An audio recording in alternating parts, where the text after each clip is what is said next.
Hello বন্ধুরা, আমি রূপালী দাস। আজকে আপনাদের সামনে নিয়ে চলে এসেছি সোশ্যাল মিডিয়ায় এই ফার্স্ট টেংরি কাবাব ফুচকা। যারা ফেসবুক থেকে দেখছেন তারা চ্যানেলটাকে ফলো করে দেবেন, এবং যারা ইউটিউব থেকে দেখছেন তারা চ্যানেলটাকে সাবস্ক্রাইব করে দেবেন, এবং ভিডিওটি ভালো লাগলে বন্ধুদের মধ্যে শেয়ার করে দেবেন। তাহলে শুরু করছি আজকে টেংরি কাবাব ফুচকা। ফুচকাটা নিয়ে নিলাম। এই যে কাবাবটা দিয়ে দেবো এর মধ্যে।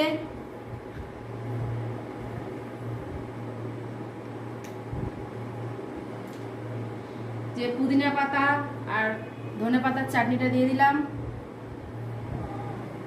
যদি মনে করেন একটু চাট মশলা দিয়ে দিতে পারেন।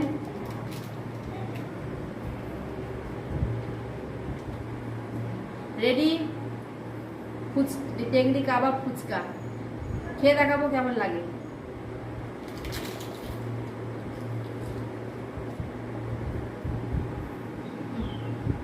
দারুণ দারুণ। ধন্যবাদ বন্ধুরা।